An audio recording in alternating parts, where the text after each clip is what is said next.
Imagine now taking colors that are made in flowers, coding them in microorganisms, and deriving those colors on large scale and adding them to cosmetics. And this is really, really happening. Have you ever touched butterfly wings? Wherever you touch it, the color disappears. Now imagine if you can stabilize that color, if you can make it permanent. That's one example of direct nature co-design. You design materials or you design processes, but inspired or derived from nature directly. When the meteor struck the dinosaurs, they didn't know it was coming. What's our excuse? And everyone has an impact that they can make, no matter how small it is. You never know where the ripple effect will travel and what impact you will make in another person's life. Maybe that person will be the next who's going to change the world. Let's make climate cool again. Let's make climate cool again. High five. Yeah, you're listening to Bite Size Climate Tech, Season 3. First guest today is Saurabh. Saurabh is my friend. He's already a regular in the show. He's an investor, but very importantly, a scientist turned investor, the best type of investor. And today, he's going to talk to us about nature co-design. So imagine you design materials or you design processes, but inspired or derived from nature directly. And let me just take the example of cosmetics. One of the things is that in lipsticks that were made for ages and ages, there was one particular thing that is used. It's called titanium dioxide. Titanium dioxide is responsible for giving the red color that lipsticks had. Now imagine you can use the colors that are already available in nature, you can scale them up and use them in lipsticks. And this is actually happening already. So titanium dioxide is now banned in a number of countries off the shelves completely, partly because it's a carcinogenic agent. So imagine now taking colors that are made in flowers, coding them in microorganisms, and deriving those colors on large scale and adding them to cosmetics. And this is really, really happening. what's the process? There are two things to it, and this is where the processes become important. One is fermentation or microbial culture. This is important as hell. This, in certain cases, it can really scale up rather easily, but it depends on what the end product is. And the second part is simple, rather green chemistry, where you take cellulose and you change the nanostructure of cellulose in a manner that it can make any color. So what people have done is now they take cellulose, they just arrange it differently, and there's a different color, and they stabilize the color.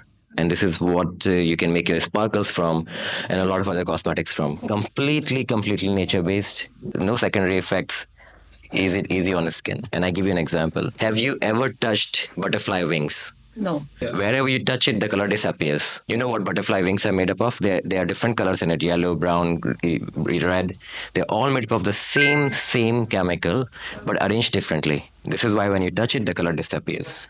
Am I right that it's the similar stuff that's on butterfly wings, but they're not taking butterflies, right? They're taking... Yeah, they're taking... Where are they taking those from? We are sitting on wooden chairs. Wooden chairs are made up of cellulose and lignin. All plant life is made up of cellulose. Cellulose is the most abundant polymer on this planet. You can use it and it will replenish, because as far as we keep growing plants, we will have cellulose. So it's cellulose that they are replenishing. They're not using the thing that is on the butterfly wings.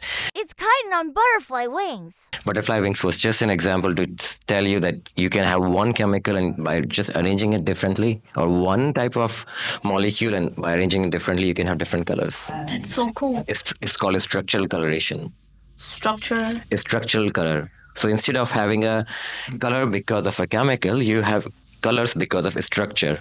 Okay. How would you explain this to an 8-year-old? Nature co-design is something that is derived or inspired from nature, but imagine the functions that are in nature, you replicate it for your daily life. So you use them in your daily life, but if you're 8-year-old, imagine a butterfly wing, and if you have never touched one butterfly, try to touch it, do not kill it. Just touch the wings and the color will disappear. Now imagine if you can stabilize that color, if you can make it permanent. That's one example of direct nature co-design. That's the simplest one that you have ever got on my podcast. That's a part of being a regular. I have interviewed people yesterday, and one of the person I interviewed is the CEO of Core Power Ocean. So his question is... We've heard a lot about wind and solar energy now coming down and becoming a big part of the energy system. But what's next? What are the next technologies coming? That's my question. Next frontier. Yeah. I think the next big thing will still be a lot of efficiency increase in a lot of number of things. We're working on a number of storage technologies, energy storage technologies, where you can have storage because of the oceanic waves. You can have storage because of a number of other things. But I still think the next big thing will be just increasing the efficiency of the way we use energy. There's no better thing than that. It will change. It will save so much energy that it's unfathomable. The way we process energy, the way it's transmitted. For instance, imagine we lose a lot of energy while it's transmitted. The way we store energy, the way the energy, the grid storage happens. All of this, there's a lot of work that is happening on grid storage at the moment, and this is where a lot of transformation is going to happen. Easy example: the biggest challenge in paper making is the heating, because cellulose is coming to paper making industries in form of pulp. Pulp is 95% water. You have to heat that out. How can you make that efficient? By making this process more efficient, you still have the same amount of energy, but you made the process more efficient. So you're just using maybe 20% less energy, 50% less energy. And this is the efficiency part I'm talking about. So it's the process engineering, it's the process change that will happen in a number of things. That will be the next big thing. It will not be one thing. It will be accumulation of number of things. You need to leave a question for the next guest. Carbon abatement or direct air capture. What carbon transformation is the best solution to climate How problem? to deal with the carbon in the air, whether it's abatement or remove CO2.